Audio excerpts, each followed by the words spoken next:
Artyom. Artyom. Wake up, dear. Is he up yet? Artyom, the colonel wants you on the bridge. See you later. Come on, wake up.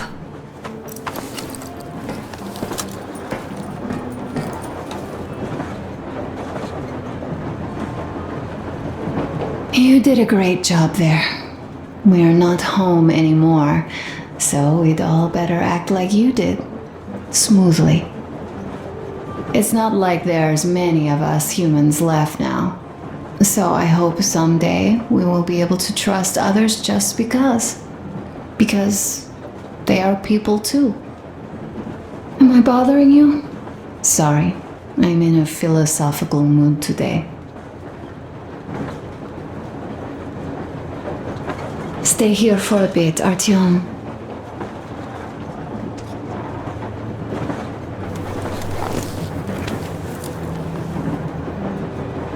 This is great. I wish I could stay like this forever. Artyom, when you climbed those ruins back in Moscow, with your radio, did you imagine our life on the surface at all? A home for one, a place where we could live, a log cabin on the outskirts of a forest, or how about a bungalow on an ocean shore? Well, you know, there's something great in simply going anywhere like this, together, through the abandoned stations, the ruins, the wasteland, especially in our own private compartment. Thinking back, isn't this our honeymoon trip? It certainly feels like one, even though it's a bit late. We've only had some honeymoon sorties at best so far.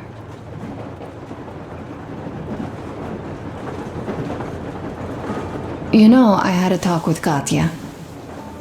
I'm sitting here recalling that bridge and those people there, and we've been sitting underground for 20 years, and they haven't. So what? These are not the same people who used to build cities, planes, and space rockets. They're just like us in Metro, only even more dejected. They are essentially slaves. For real. They work all day and pray all night, always watched, always directed. Everything is under control. Everything is decided by the community. Well, I mean, Silantius. They don't even have any property. Even their socks belong to the community. They're just entranced with him, with these ridiculous lies about electricity. Of course, not everyone got fooled easily, but if they dare ask questions, they get penance, exorcising an electric demon with prayer and the cross. But that's a death sentence. How is a flashlight dangerous? Or a radio? But no, they shun it all. They hide and keep praying. How can you even make people believe this ridiculous garbage within just a few years? People in general start believing lies surprisingly easily, don't they? As long as those lies are convenient or at least familiar. Take us in Metro. All right, we haven't met the occupying forces yet. If we disregard that shirt I found on an antenna, Katya and Crest, never met them either. But maybe they are still out there somewhere. And if they are, then they didn't even tell us about them back home. They didn't tell us that the war was still on. They just made us believe that there's no life anywhere outside of Metro. They've been lying to us. Lying non-stop. All this time. Were their intentions good? Perhaps. But the Metro is a castle built on lies. Damn, am I angry. And so far, no matter how far we get, we haven't met a single enemy. Isn't that strange? But Father won't have a word of it. Stay vigilant, be careful, the enemy never sleeps. You know, I love my father. A whole lot, no matter what. But what if everything he's been told is just another layer of lies? I hope we'll find out how deep this rabbit hole is once we get to Yamantau. Well, what do you know? I do feel better now after telling you. Thanks for hearing me out, Artyom. Let's just sit here a little.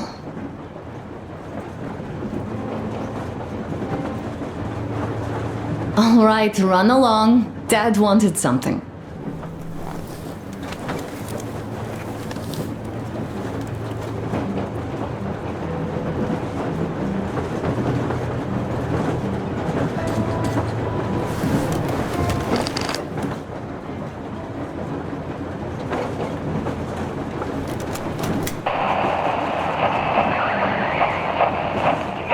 Kenel, come in. Do you read me, Kenel? Morehold here. I'm in Gemete. Over. Kenel, come in. Kenel, over. That's just great. Well, I'll try later.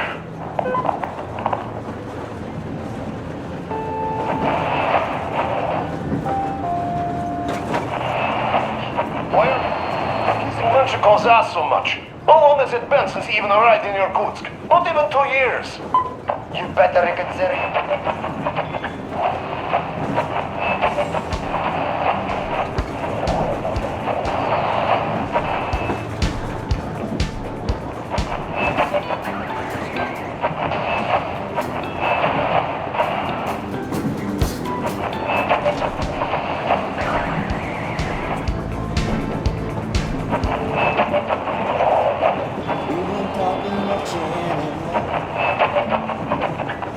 Attention.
have we been on the road for?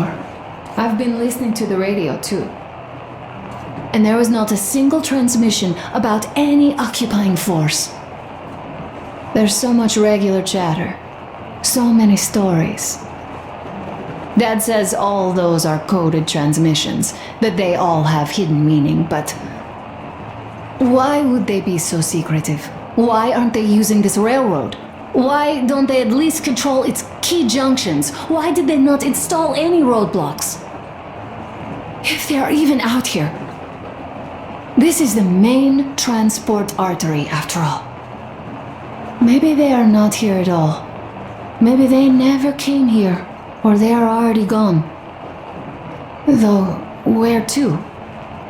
Remember? Neither Katya nor Crest have ever met them. Though we seem to be doing just fine even without them. It's like Middle Ages. That Silentius is treating people like slaves, getting them killed. I can't believe they had it worse without his lies, nonsense, and human sacrifices. And us? We had been living down there for so many years, fighting each other, and nobody even thought you could live outside.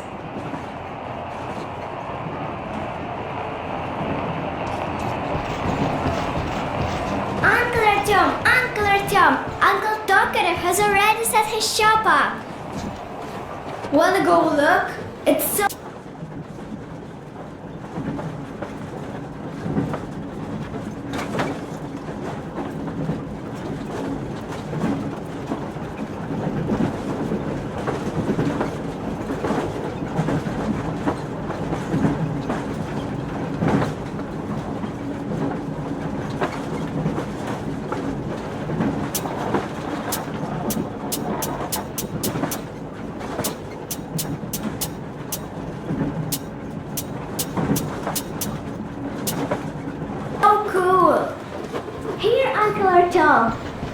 Hi, Artyom. See my new place? Fit for a king, I must say. What do you think of this workbench, eh? Everything is within reach, yet there's so much space left. Most of the stuff you and the guys found outside and gave to me went into making this workshop happen. So thank you. We'll have to keep pitching in like this too. Looks like we're facing a long journey, and useful things like ammo or equipment don't grow on trees. Plus, the further from Moscow we get, the harder they'll probably be to get. So don't forget to collect all the materials you find to keep us going. There's so many things to do. I haven't decided where I'm going to work on the suits, but I'll have to, and soon. And it's high time we fixed our uniforms. Some of our people are starting to look pretty ragged, you know? Well, Duke's plate carrier won't hold the back plate anymore, and he jokes that he's lucky it's not the front one, or else his toes would be in danger. Regardless, I am turning this little gang back into a real army. Well, that's it. I bragged enough and won't waste any more of your time. The Colonel summoned you. Well, I have stuff to do too. You guys are fast to break gear, but none too expedient to fix it. Uncle Tokarev! Uncle Tokarev! What would you like to ask, Nastya? Uncle Tokarev, do you have a sewing machine? No, I don't. But how are you going to fix the suits then? Well, like everyone else, I take a thread and a needle, and I use a sail stitch. Wow, cool! Can you teach me? I sure can, but later. I've got work to do. Will you let me fix Sam's rifle strap? Well, sure thing. A smoke break. That's good.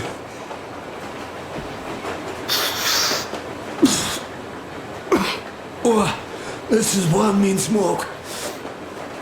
Damn, this is rough. Oh, but under supervision. Well, Sam is so strict, you know.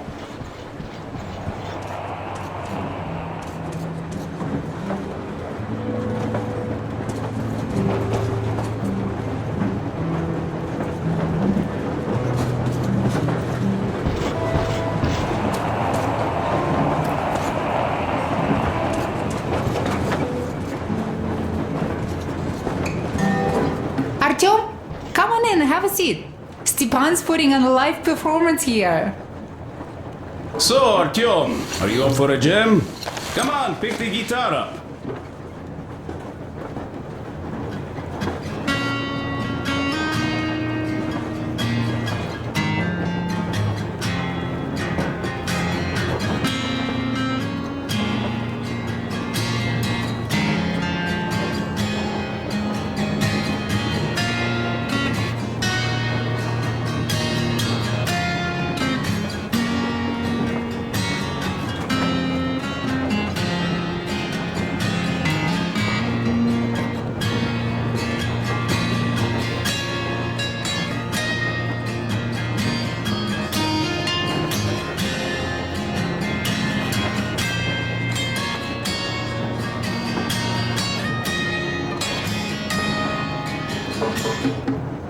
Thank you, Stepan.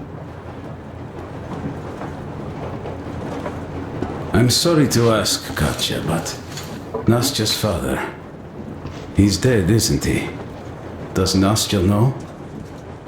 He is. I Stop tried it keeping it a already. secret. Artyom, the colonel's waiting for you on the bridge. So, what's up with your plate carrier? Tokarev was mad. It's a long story. Come on, out with it. Well, there I am, sitting on a beam, looking at Artyom milling about below. Oh, you are so full of it. Artyom did most of the work. That he did, yeah, he did. But you don't have to interrupt my lies. You asked me about the Vest yourselves. Alright, go on. So I see Artyom get to the door, and I think it's time I came down. So I do. But something just holds on to me. What does? How should I know? It's dark, nobody around. But I can't move. And those locals kept going on about Tsar something. So I thought I was in a kind of a bind.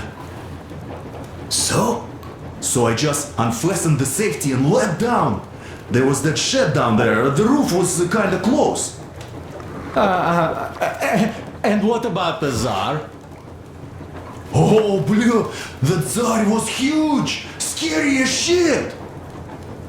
And there was this rusty bolt, and my carrier got snagged on it. Well, you, Duke, are lucky you already have a nickname. That's hilarious. And what was next?